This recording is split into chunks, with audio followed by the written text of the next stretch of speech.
What's going on, everybody? Welcome back to TTB Ravens Media, bringing Ravens content every single day. If you want to stay daily Ravens content, make sure to hit the subscribe button down below. Hit the notification bell as well if you want to get notified every single time I upload a brand new video. Now, this is going to be the final video of today. Final video during the traditional draft process. However, tomorrow I will have a video going over all of the Baltimore Ravens undrafted free agents. So they've already gotten, I believe a couple of players. I will be talking about all of those guys tomorrow, giving you all the insights into them so that you guys don't have to do all of that extra research. I'll, confine it all into the things that you need to know. This video is going to be me analyzing day 3. We'll also have a video analyzing the entire draft with Joshua in a full podcast platform. It's going to be a lot of fun. I cannot wait to do that with him. But I'm going to be talking about day 3. Guys, let me know how you would grade today's, draft, how you would grade the entire draft as a whole. But I'm going to be talking about each player, strengths, weaknesses, if I like the pick, if I dislike the pick, where I think the Ravens could have gone strategically throughout the draft. And overall, let's jump right into it. So with the Ravens, and I apologize, I do not have all of these players memorized and where exactly they went. Too many picks to memorize. So I'm looking at my phone to remember which number they went. So pick 110 in the 4th round. We went with Daniel Faalele. I think that was an incredible pick. We all know the story. He's a massive right tackle coming out of the University of Minnesota, and a lot of people had him going to the Ravens in the 2nd round, the 3rd round. The Ravens end up getting him in the 4th round as a developmental, crazy high ceiling player. And the Ravens, every time he's brought up, I've brought it up as well, you think Orlando Brown Jr. He came out of college as a big guy. He had a horrible combine, ended up falling. The Ravens looked at him. He was a little bit raw, but they said, hey, you're not going to start right away, but we're going to work on you. He was able to start, relatively quickly in a few weeks. I'm not expecting that out of Mr. Faalele. However, he gets to sit behind Morgan Moses and Ronnie Stanley, two of the best in the business, 2 veterans. Morgan Moses a little bit older than Ronnie Stanley. However, he gets to learn behind them. Work with, great offensive line coaches, work with a guy like Patrick McCarry who can play everywhere. There's a lot of, veteran leadership on this offensive line, even Kevin Zeitler as well. So I think that's a really great pick for gathering depth at the offensive tackle position while also getting a guy that could turn in to one of the best offensive tackles in the NFL. He's not there yet. He is not, I don't want him starting day 1. This is not that type of pick. This is let's get him to be the best he can be, and he's going to be scary. So that pick, I think that was phenomenal. The next pick 119, the Ravens went with maybe the coolest name in the draft, Jalen Armour-Davis. Jalen Armour-Davis, an Alabama cornerback. Oftentimes you get that Alabama cornerback, they're the most pro-ready plug-and-play players you could possibly imagine. That's not the case with Jalen Armour-Davis.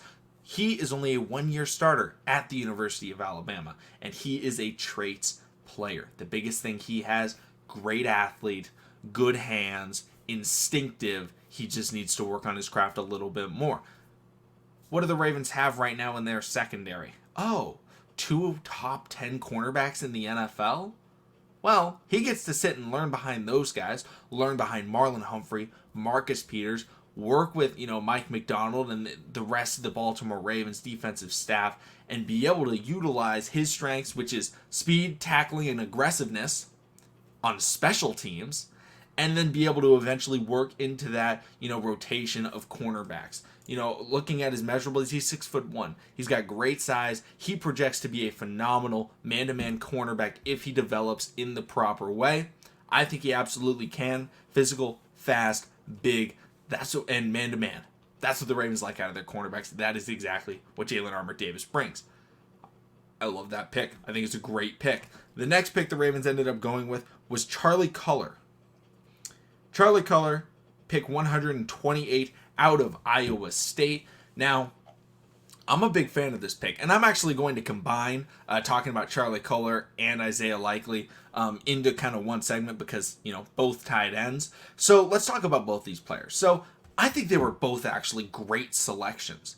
A lot of people may have been disappointed that they didn't draft a wide receiver. They only got, they went more than one tight end. I like both of these guys, and they're very unique. They're very different from each other. That's what the Ravens need in their tight end core. We don't know exactly the status of Nick Boyle. Hopefully he's able to come back. However, if he's not able to come back and return to the form that he once was, Charlie Kolar can absolutely become that run-blocking, physical, yet very soft-handed tight end. He's not going to burn you with speed. He's not the most athletic player, you've ever seen. However, what he does have is great size and a great understanding of where to be, right? He sees that zone coverage. He finds the pocket. He sits there and he has very soft hands. He's not afraid of contact. He's going to go over the middle, get that catch, take that hit, fall forward, right? That's the type of guy that you see that guy play in college football, because most tight ends in college football aren't asked to block. That's not college football. You see that, though, and you're like, that guy's going to become a great blocker. You always have to develop tight ends into becoming blockers. He's a guy that I can see becoming a great blocker with great hands as well, which is a very difficult combination to come by in the NFL draft. So I think that selection was great. Moving into the next tight end, they took Mr. Isaiah Likely. I'm looking at what number they took him at. 139. They took him, and he's a completely different player. This guy's a pass catcher. This guy's a big playmaker. He was a wide receiver in high school. He ended up going to Coastal Carolina to play tight end. He's about 6'4". He's got good speed. He is a big play threat. That's what he was asked to do. Line up out wide, line up in the slot, line up on the line, and just make plays. He is someone that some people, I've been saying, people think the Ravens may put him at wide receiver, because that's who he is. He's a big body that has great hands and great ability to move the ball when he has it in his hands. He is going to run down that sideline. He's going to make plays. We all remember when Lamar Jackson had his MVP year. What was happening? We had the tight ends, right? They were all jumping over everybody. Isaiah Likely is one of those guys that's going to be explosive with the ball in his hands. I'm not saying he's Tyreek Hill. I'm not saying he's A.J. Brown. However, he adds an element. If you guys remember when Hayden Hurst had that big touchdown against the Buffalo Bills? He's not the fastest guy. He actually had the fastest speed of that entire season when he did that for the Baltimore Ravens. But those are the types of plays that we can get out of him, right? He catches the ball on a crosser because everyone's paying attention to Mark Andrews. We're in a 2 tight end set. He comes across. You get him the ball. He's in one-on-one. He gets that step on the linebacker. He can take it, 20, 30, 40 yards. And if there's no safety help, he could take it all the way. I really like this pick as a dynamic player to pair alongside, Mr. Charlie Kolar, to be able to have a 1-2 punch of very different but very productive tight ends alongside Mark Andrews and maybe even Nick Boyle. We could have 4 tight ends on this roster. Remember, they're also going to be competing with Ben Mason and Patrick Ricard. We'll probably keep, I think, 3 of those players. Which of them will it be? I think we're going to get Charlie Kolar and Isaiah Likely and Mr. Patrick Ricard. Sorry, Ben Mason. Maybe he makes it. I'm not against Ben Mason. I think he's a really solid player. But those are kind of my thoughts on the tight ends. I thought those were both great selections. Pass catchers that fill a need and are going to be able to be productive if they're able to make the 53-man roster. The middle pick between those players was Mr. Stout. Mr. Jordan Stout, the punter. Guys, I think it's a great pick. I talked about drafting a punter before the draft. This was something that I had brought up. Hey, maybe the Ravens go after a punter, because I felt like Sam Cook's punting has decreased each of the last 2 or maybe 3 seasons. He's just not the same guy he was in the punting side. However, obviously great holder, part of that wolf pack from the Baltimore Ravens. Used to be Morgan Cox, Justin Tucker, Sam Cook. Morgan Cox ended up leaving. Maybe it's time for Sam Cook to step away, because Stout was the best punter in college football, a lot of people would say, last season, because he's able to get hang time, and he's actually phenomenal at pinning teams inside the 20 and inside the 10-yard line. Better than Matt Araiza from San Diego State. He gets better hang time. His statistics are actually really good if you like looking into punter statistics. Stout, most teams had as their punter 1, just the fan favorite guy of Areza. No, most people aren't looking into punters when they're doing their scouting. I didn't look into punters. I knew the one guy everyone talked about, the punt god. But actually, looking into it, I think this is a really great pick. I was a fan of drafting a punter. I think Sam Cook, unfortunately, his time is running out in Baltimore. Maybe he stays on the roster to be the holder. Don't really know exactly if the Ravens want to go in that direction, but I thought that was a great selection they made that a lot of people are a little bit confused by. But I thought it was really, really solid and really heads up thinking to know, hey, we want to be able to get a punter. There's a lot of punters in this draft. Right after they pick him, another guy goes to the Dallas Cowboys. So, it was a good spot going there. Final pick in the 4th round, the Ravens went with the guy I had already mocked to the Baltimore Ravens, so I was very familiar with him, Mr. Damarion Williams at pick 141. Damarion Williams is a very interesting prospect. He was the best coverage cornerback on that Houston team, which is saying a lot because Marcus Jones went a lot earlier because Marcus Jones is also a kick returner, punt return specialist. But what Damarion Williams is going to be able to bring is he's tenacious. He's ferocious. He is going to get in your face and he is going to try and tackle you, hit you, shove you off your route, all of those things. The negative with him is we don't know how fast he really is. We know he's quick. He's got great quickness. He's able to, he's moved, he's shifty, he's twitchy. However, the concern with him is whether or not he's going to be able to play at that NFL speed.